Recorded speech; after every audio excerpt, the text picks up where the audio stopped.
From Philharmonic Hall in Lincoln Center, home of the world's greatest musical events, another program in the award-winning series, the New York Philharmonic Young People's Concerts, under the musical direction of Leonard Bernstein.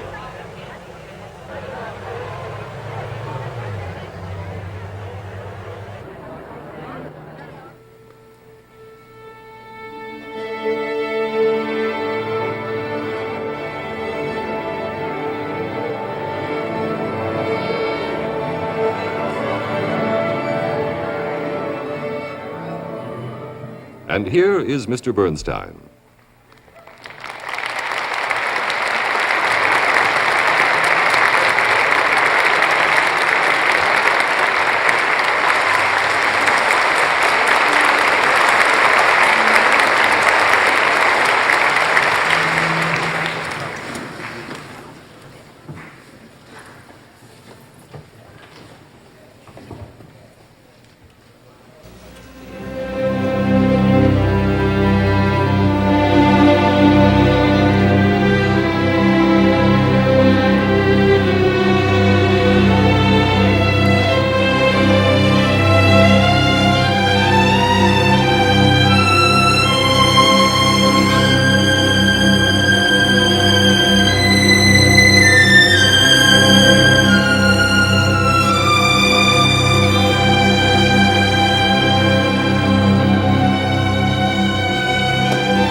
That beautiful melody is from the Leningrad Symphony by Dmitri Shostakovich, and that's a typical Shostakovich sound. Broad, noble, proud, songful, rich with feeling. During the coming year, 1966, this extraordinary Russian composer is going to be 60 years old, and we are therefore dedicating this program to him and to his lifelong devotion to his art. May it long continue. Since this is a birthday party, I'd like to take a minute or two before we play you his music to make a sort of after-dinner speech in his honor. I particularly want to do this because in these days of musical experimentation, with new fads chasing each other in and out of the concert halls, a composer like Shostakovich can be easily put down. After all, he's basically a traditional Russian composer, a true son of Tchaikovsky. And no matter how modern he ever gets, he never loses that tradition.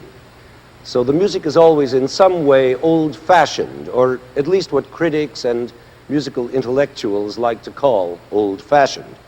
But they're forgetting one most important thing. He's a genius, a real, authentic genius, and there aren't too many of those around anymore. So that's why I want to make this personal birthday toast to him. When the New York Philharmonic and I visited Russia back in 1959, I had the pleasure and privilege of meeting Shostakovich, and I had an impression of a very reserved man, speaking very little, a bit nervous, and very shy. I suspect that that's the true nature of the man, but you'd never know it from hearing his music. As a composer, he has a great deal to say, serious or light, whatever it may happen to be, and he says it with enormous confidence, ease, and boldness. I suppose that's one of the most fascinating things about artists, how different they can be as people from the art they create. The most sure-handed painter may be very insecure in his daily life. The greatest writer may have trouble spelling the simplest words, and the most intelligent physicist may be incapable of adding up an ordinary grocery bill. Well, Shostakovich is a bit like that. Out of this shy man, hidden behind his eyeglasses, has come some of the most powerful, brash, unshy music ever written. His famous Seventh Symphony, known as the Leningrad Symphony, which was written in Leningrad in 1941, while the city was more often than not in flames from the Nazi bombings, that Seventh Symphony lasts 75 minutes, requires an extra brass band, and makes the walls fall down. There's nothing shy about that. His latest symphony, which is number 13, lasts an hour, and includes a chorus which sings Yevtushenko's famous poem against anti-Semitism.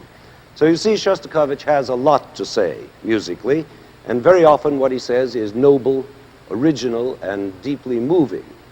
But this is a birthday party, and birthday parties should be gay and amusing, not necessarily noble and moving. Besides, you should know that Shostakovich is also world famous for his marvelous sense of humor. He's written some of the most downright funny music there is to be heard. And therefore, I think it's especially proper for us to celebrate his birthday in an atmosphere of fun.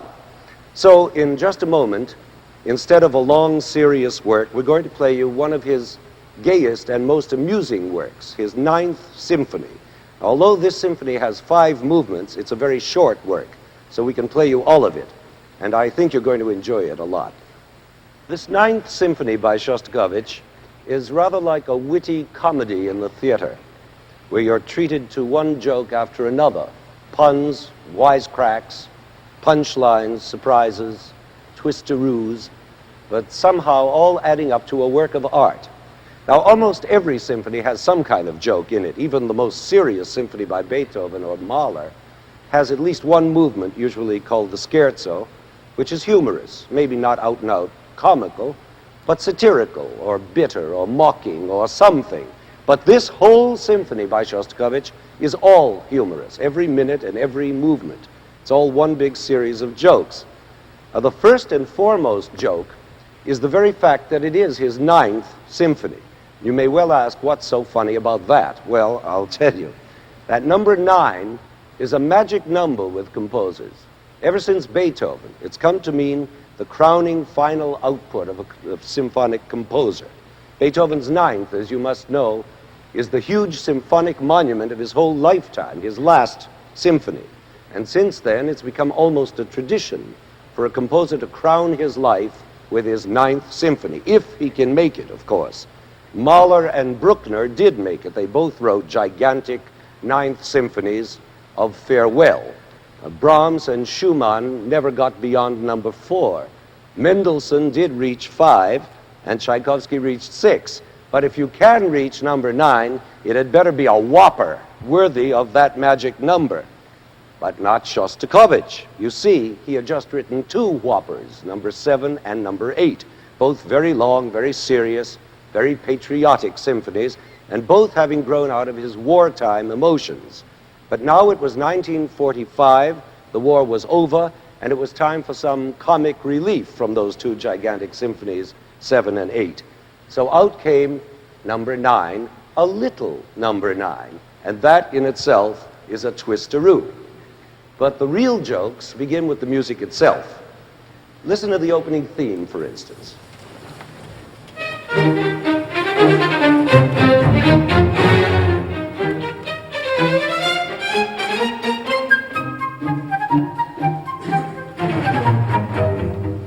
Now that doesn't sound like modern music, does it? It's more like Haydn from 2 centuries ago. In fact, the whole first movement is written like an old-time classical symphony, as if by Haydn, with all the rules strictly observed. Now that also doesn't sound very funny at first, does it? But it turns out to be, as soon as you realize that it's not by Haydn, but by a modern composer named Shostakovich, and that this 18th century classical form is really just a spoof, a takeoff of the old 18th century form. And the more strictly it imitates Haydn, the funnier it is, as you begin to recognize your old pal's exposition, development, and recapitulation. You remember those 3 hard words, 3 parts of the sonata form that we discussed in a program last year? And he goes even further by dutifully repeating the exposition, just as he's supposed to, by putting the second theme in the dominant key, just as the old rules dictated, and having the recapitulation of it in the tonic key. All those formulas from the distant past dug up again and made fun of. And what makes it even funnier is that his gay little Haydnish tunes are treated to a modern facelifting so that they're constantly surprising you into double takes with their 20th century sound. For instance, that merry opening theme in E-flat major that we just heard bounces along just like Haydn until it suddenly stumbles on a loud wrong note.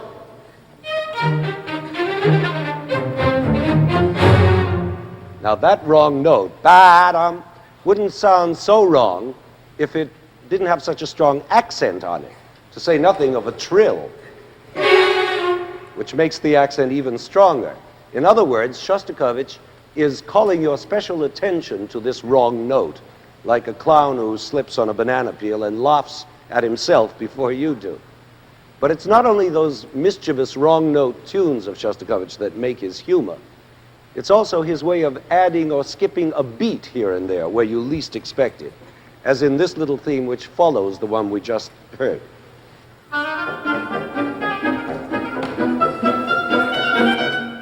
Now, did you hear that extra beat? It's especially easy to hear in this tune, which goes in what is called a sequence. That is, the same phrase is repeated at a higher pitch. So once you hear the first phrase,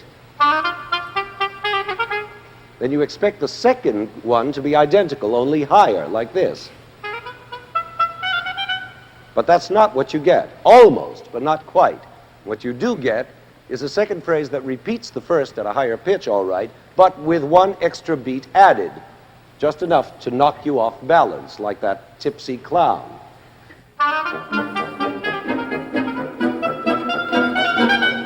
Do you hear it now? I thought you would. Of course, it's not the sort of joke that will make you shriek with laughter. I mean, no musical joke is, but it's just enough of a twist to make you smile inside, and that's what a good musical joke should do. Now, this movement is full of twists like that, melodic surprises and rhythmic surprises, and especially harmonic surprises. That is, moments when you expect the harmony to go one way and it goes somewhere else, completely unexpectedly. Like this spot a little later on in the movement, where the opening theme is repeated in the original key of E flat major and must now switch to another key in which the second theme is going to appear, namely the dominant, or B flat major. But Shostakovich switches his key to the furthest harmonic point away from B flat major, so that when B flat finally does appear, it's a shocker, right out of the blue. Now look how he does it. Here's the first theme with its harmonic switch.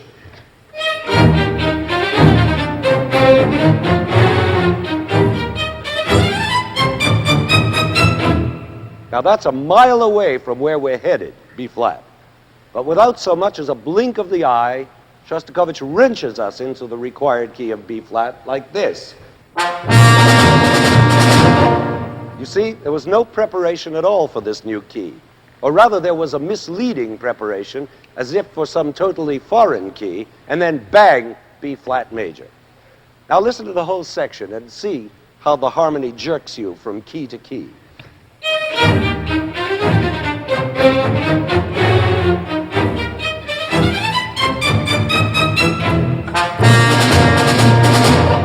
See, it's like a ride on some mad Coney Island machine where you're whipped and flung in 50 directions, always when you least expect it. But anyway, shaken up as we are, we have reached the dominant key of B flat, and we are now ready for the appearance of the second theme. Here comes another twist.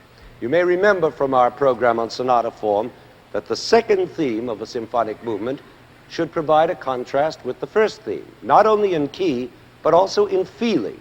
That is, if the first theme is strong and manly, and the second theme is likely to be sweet and feminine, or vice versa. Anyway, in this case, the first theme, as you heard, was playful and bouncy, and so we're led to expect a second theme that will contrast by being sweet and smooth. And what do we get? Anything but, because out comes a jaunty little marching tune, whistled by the tiny, tinny piccolo.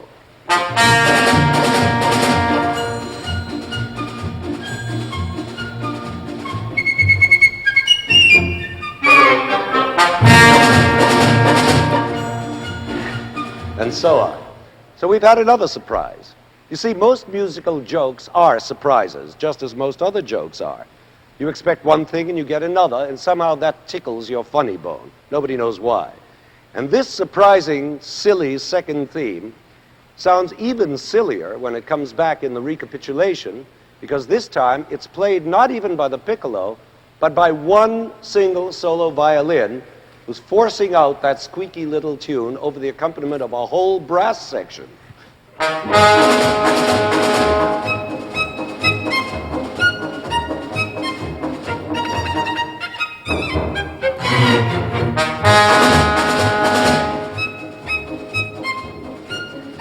It's like Mickey Mouse leading a football cheer. Was that high, puny voice competing with a whole brass band?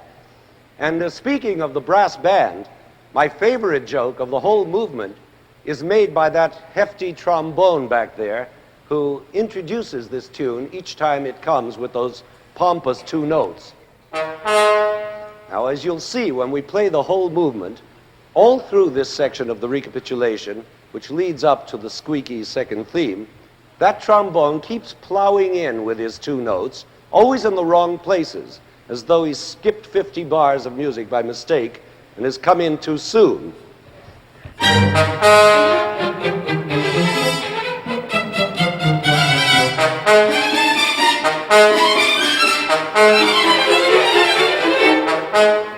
Poor man, he's absolutely lost. But he doesn't give up. He keeps trying, like Pluto in those same cartoons.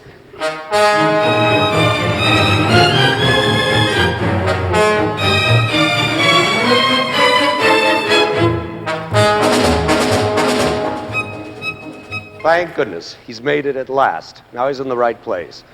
And the cartoon ends in a burst of pride and glory. Now, naturally, I can't tell you all the jokes in advance. I've got to leave some of you to discover for yourselves, which I hope you will, so that you'll get the maximum enjoyment out of this delightful first movement of the Ninth Symphony by Dmitri Shostakovich.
The second movement of this Ninth Symphony by Shostakovich doesn't seem to be a joke at all at first. It's a quiet, sweet little waltz, actually rather sad.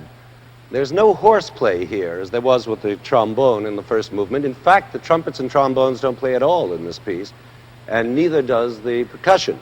It's all on a much smaller scale, almost like chamber music, with haunting long melodies played by solo woodwind instruments. It opens with this clarinet solo.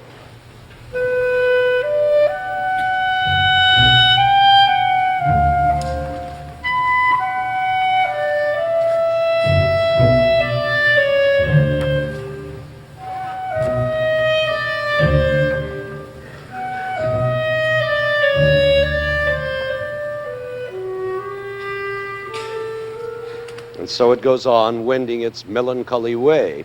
And later, that same long line is repeated by the solo flute, and at the very end, by our old friend the piccolo, who, as you'll see, has changed from his perky personality of the first movement into this gently wistful one.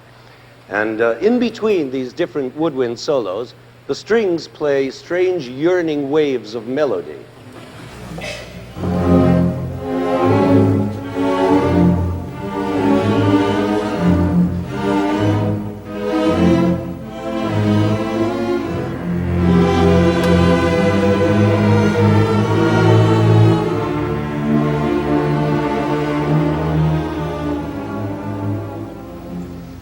Rather brooding, isn't it?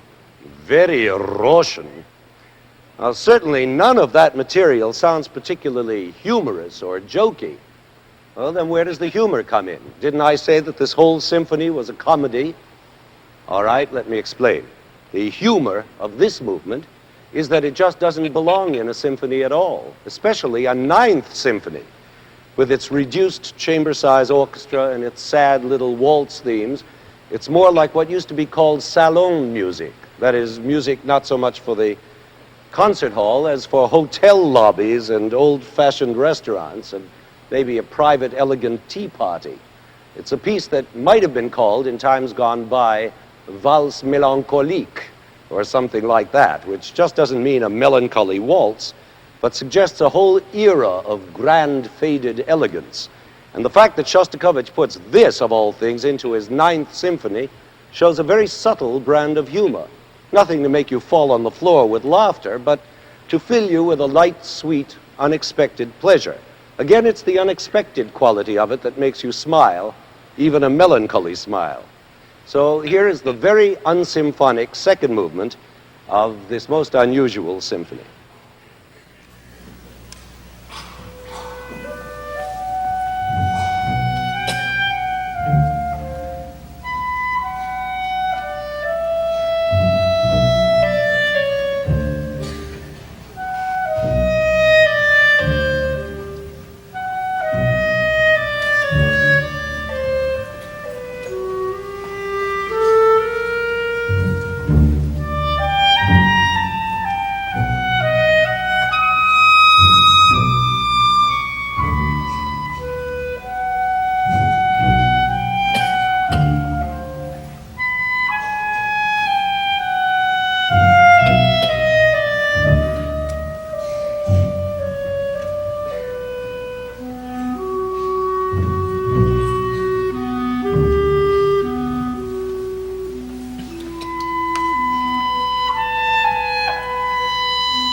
Pretty, charming, sweet music, and anything but symphonic, I think you'll agree.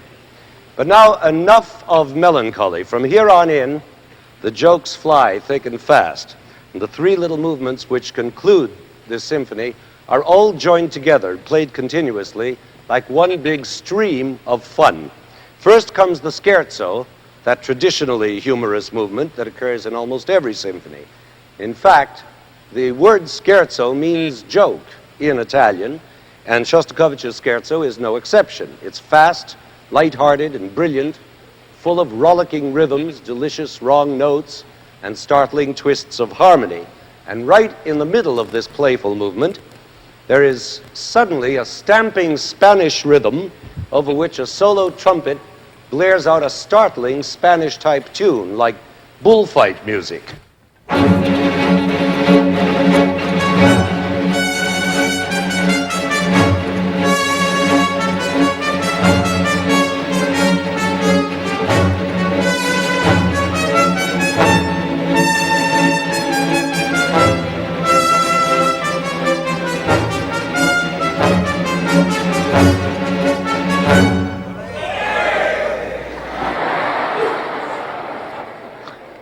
Now, what in the world is a Spanish bullfighter doing in this symphony?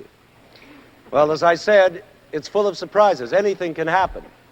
It's as though suddenly at a party somebody grabbed the Spanish shawl off the piano and wrapped himself in it and gave out with a wild gypsy dance.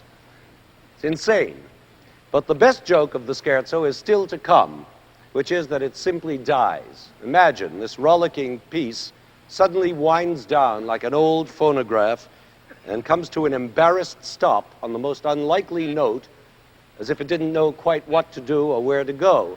And where it does go is the most unexpected place of all, straight into the fourth movement, which is a total surprise. It's only 2 pages long. You can't really even call it a movement. But in those 2 pages, we find the main joke of the whole symphony, because the music suddenly becomes slow and pompous and solemn. Imagine in the middle of this happy little symphony, the trombones, with all their might, thunder out a majestic fanfare as if to introduce some great tragic utterance.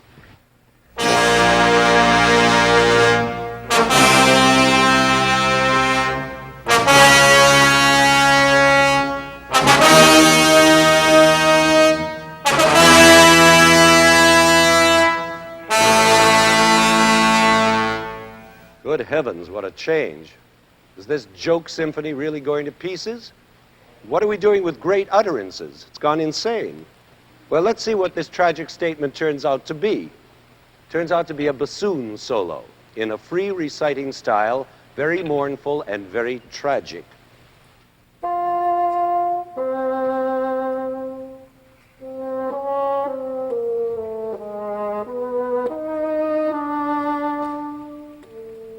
That doesn't seem to belong in this symphony any more than that Spanish fandango we heard before.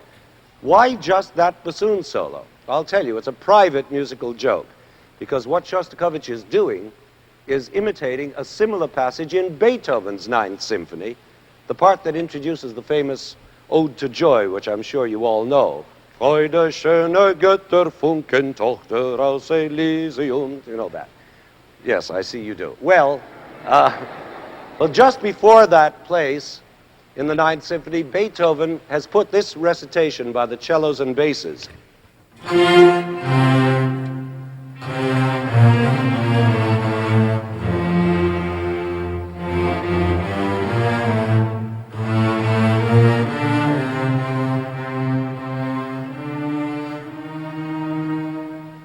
And now here, Shostakovich in his Ninth Symphony has his mournful bassoon doing much the same thing, even in the same key.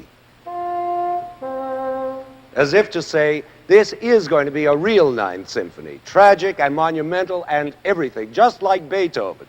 So he has his trombones repeat the pompous fanfare, and again he has the bassoon wail out that cadenza, only even more mournful now, and more Russian, more emotional. And that's the end of the whole fourth movement, because super surprise of all, that same doleful bassoon, without so much as drawing breath from his last note, slyly sneaks into a kittenish little dance tune.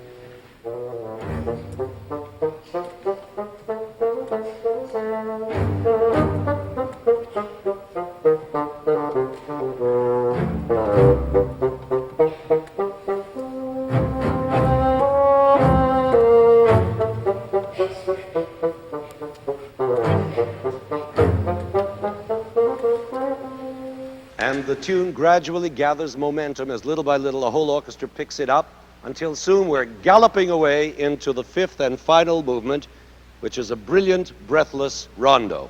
And so it turns out that after all, that pompous little fourth movement was just a decoy to lure us into expecting a real Ninth Symphony, a great Beethovenish one, and then only to find that it's still that same darling little Shostakovich Ninth that we started with.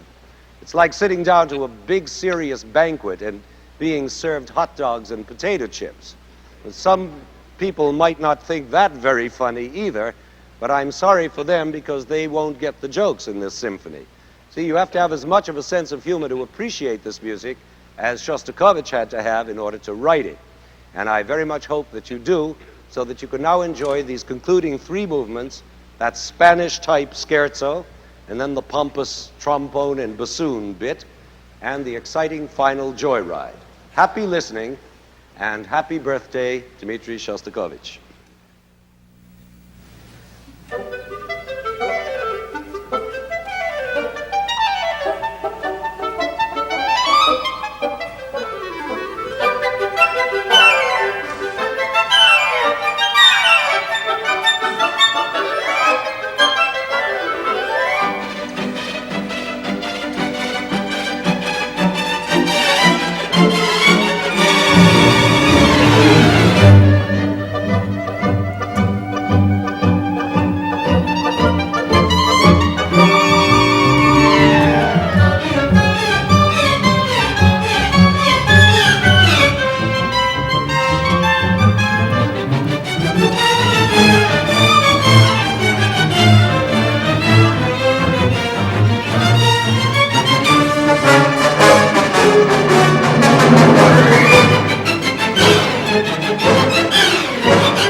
From Philharmonic Hall in Lincoln Center, another program in the award-winning series, the New York Philharmonic Young People's Concerts, under the musical direction of Leonard Bernstein, has presented a birthday tribute to Dmitri Shostakovich.